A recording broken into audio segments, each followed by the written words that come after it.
Hi, I'm Tracie Jones, and welcome to our very first podcast of the Summit View.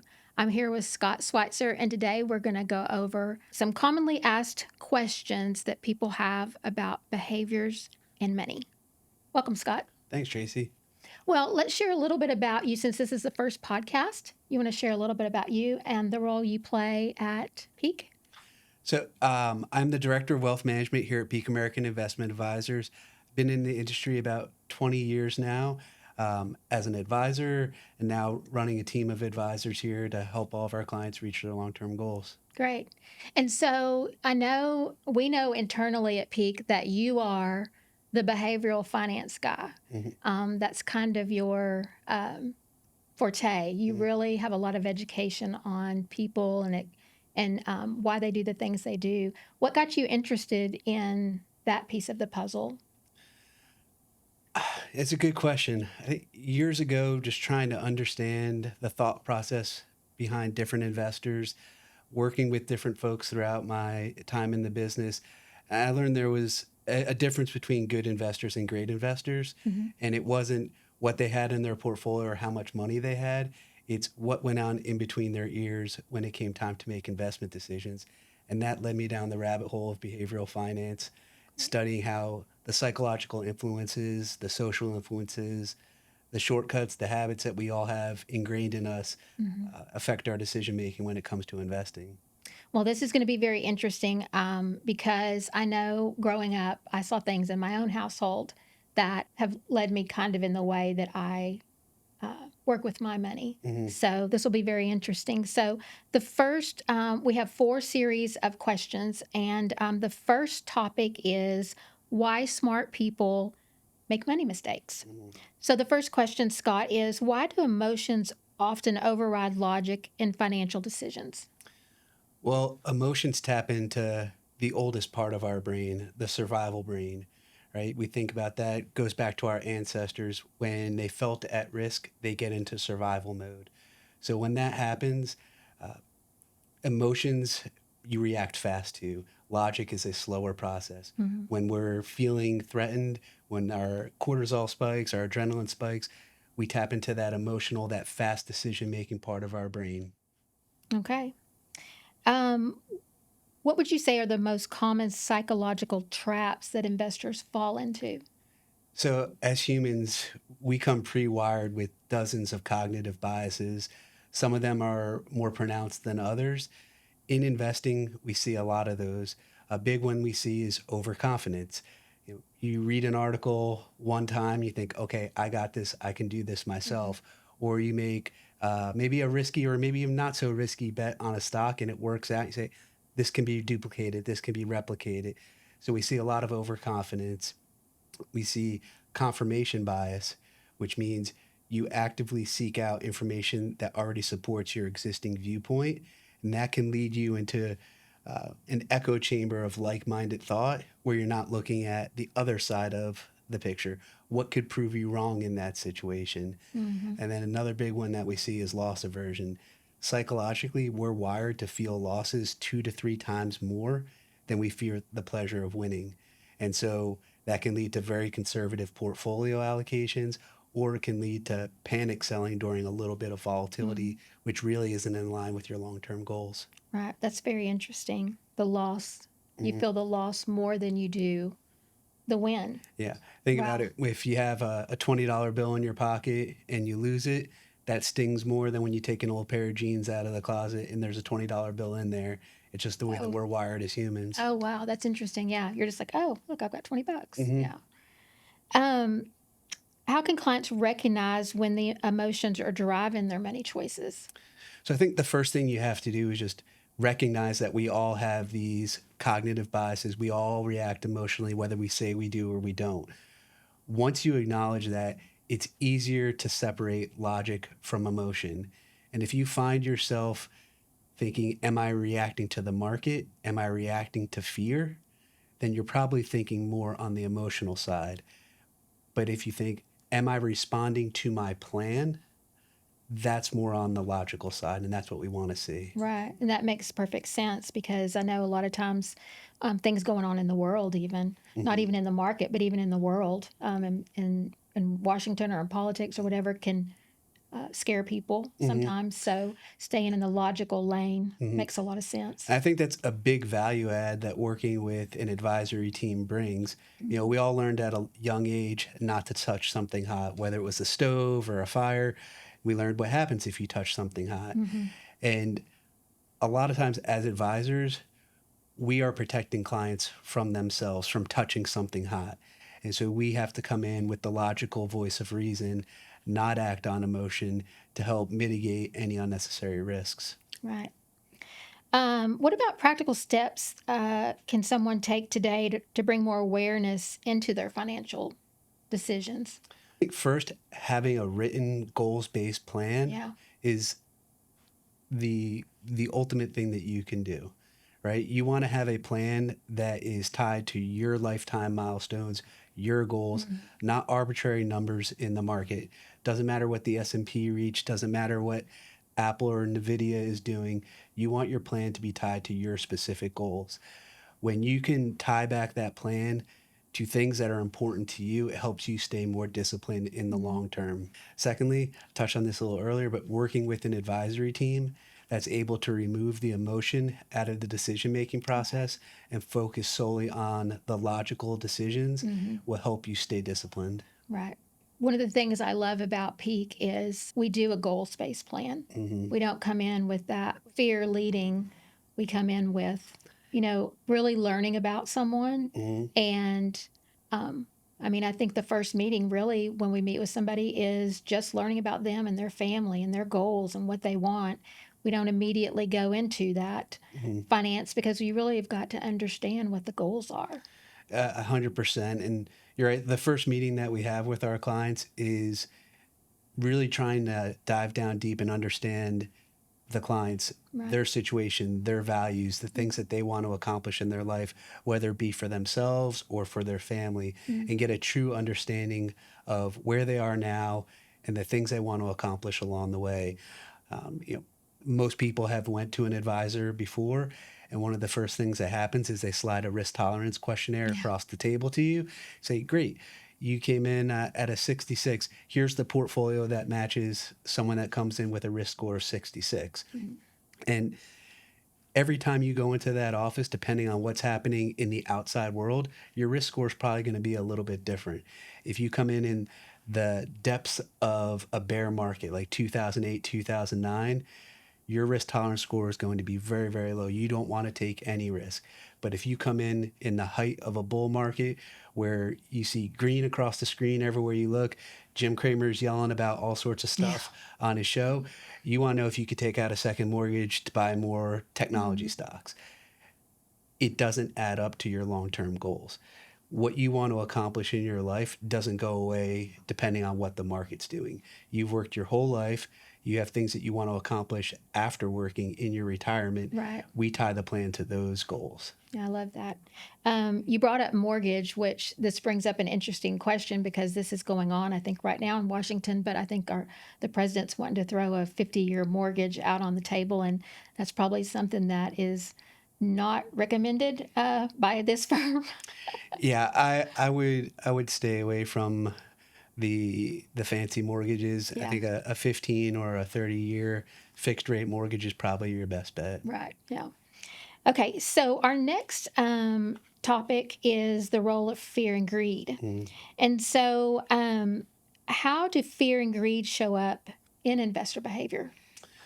So fear often sounds like I can't lose anymore.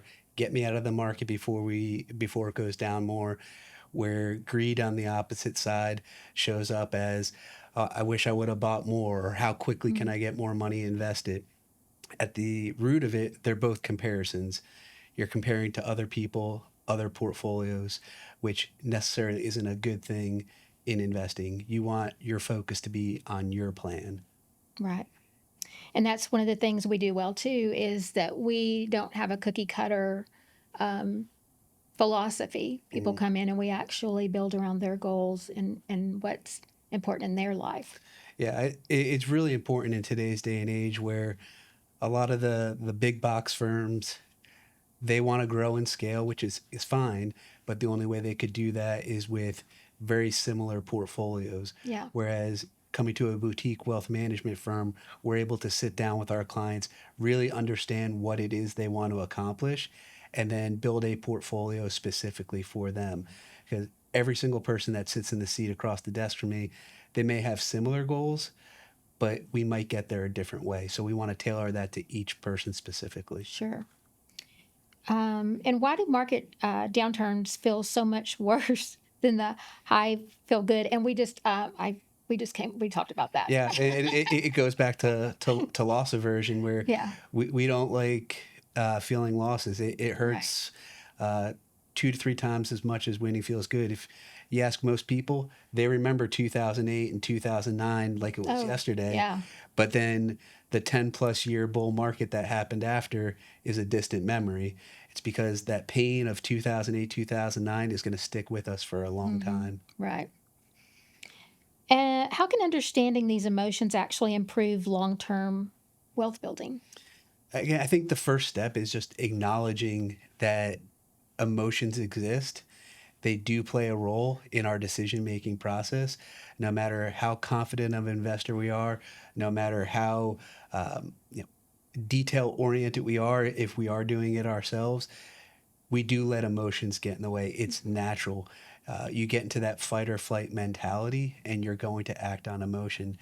I think the best ways to help mitigate that again is having a written goals based plan and then working with an advisor to help take the emotion out of it and focus solely on the logical explanations, the logical reason, the logical planning points. Okay. Okay. So the next topic is the psychology of retirement planning. Mm. So, why do some people struggle to spend their money in retirement even when they have enough?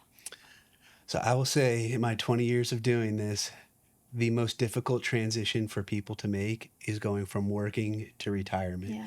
And you think about it, you spent 20, 30, 40, 50, maybe longer years working, saving, sacrificing so that you could retire. Then all of a sudden, the switch gets flicked. Yeah. And now you're in a completely different mindset where you no longer have money coming in and money's only going out.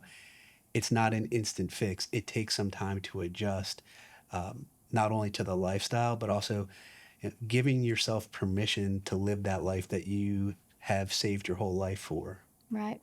And I feel like that could go back kind of to what we discussed in the beginning. How, uh, somehow the way you grew up in a home and the way money was spoken about Mm-hmm. might make you, for instance, my dad was a saver. Mm-hmm. So there wasn't,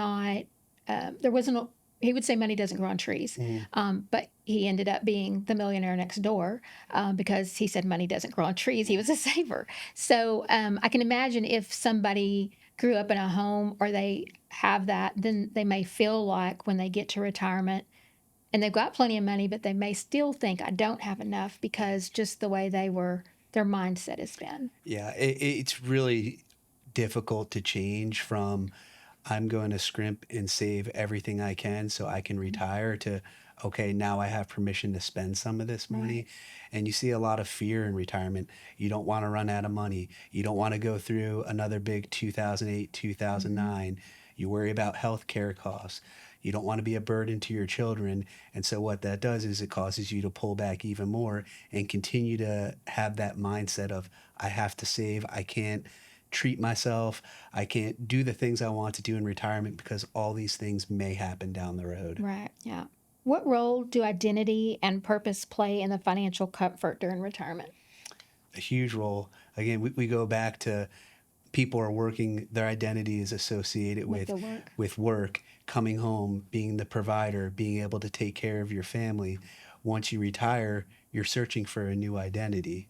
And again, that's where I encourage the folks that I work with to do the things that you've always wanted to do in retirement. Hmm. I love talking to them about the traveling that they wanted to Yeah. do or the hobbies that they haven't spent enough time doing Hmm. while they were working and encourage them to take advantage.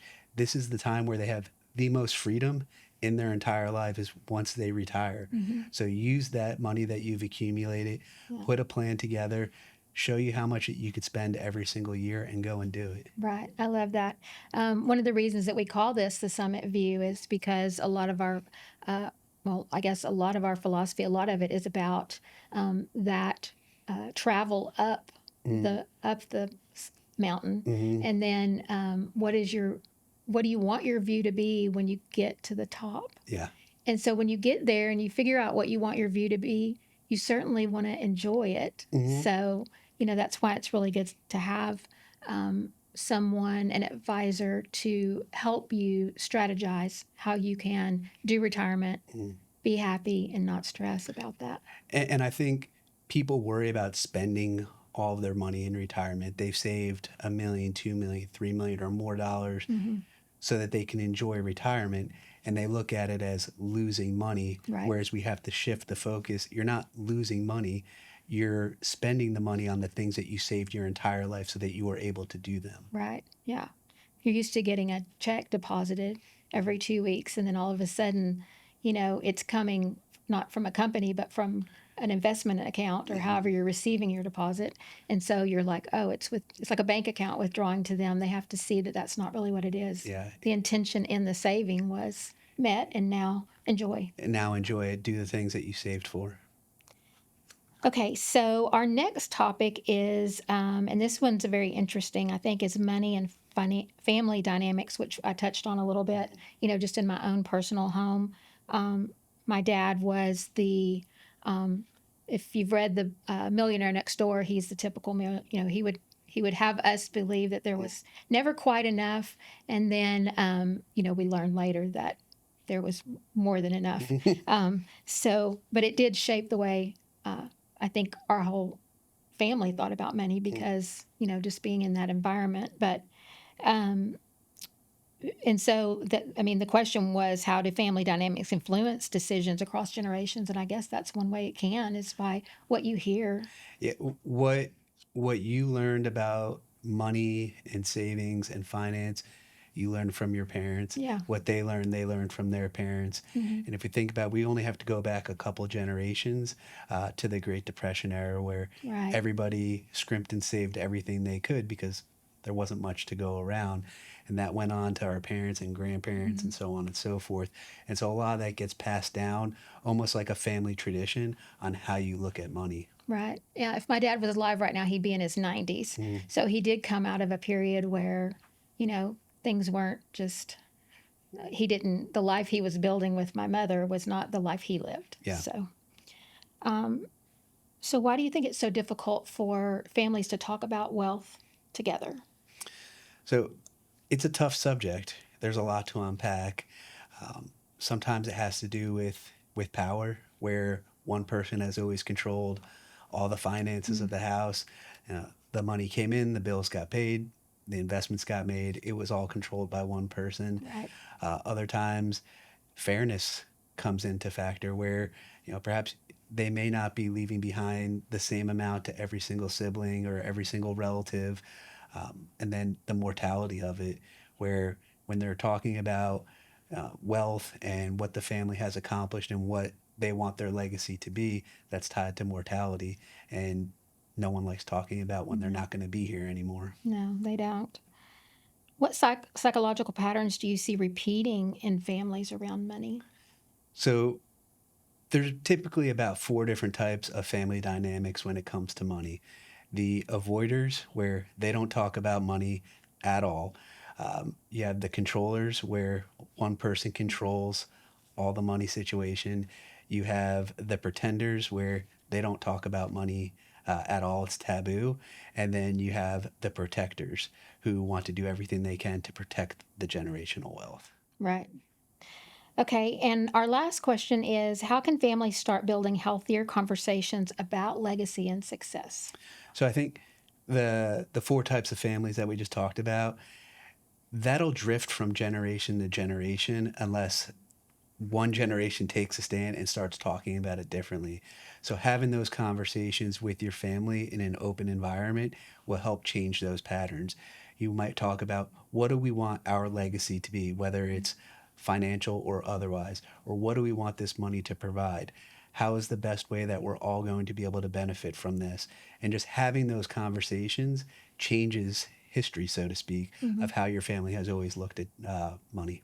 Oh, that's very interesting, and it sounds like that's probably what some of the the wealthier families that we know in the world probably how they did it.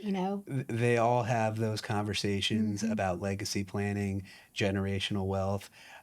Nobody is left in the dark. Right. And sometimes there may be tough decisions and tough discussions that happen, but that's part of it. But if you wait and you don't have those conversations, all the conflict that you were trying to avoid for the years Right. while you had the opportunity to are now 10 times worse trying to have these conversations when it's too late. Thank you, Tracy. Thank you for joining us on this episode of the Summit View. If you have any questions, you can feel free to email us or leave a comment. We'll also have a link in the description if you'd like to talk to one of our advisors. Thanks again, and we'll see you on the next episode.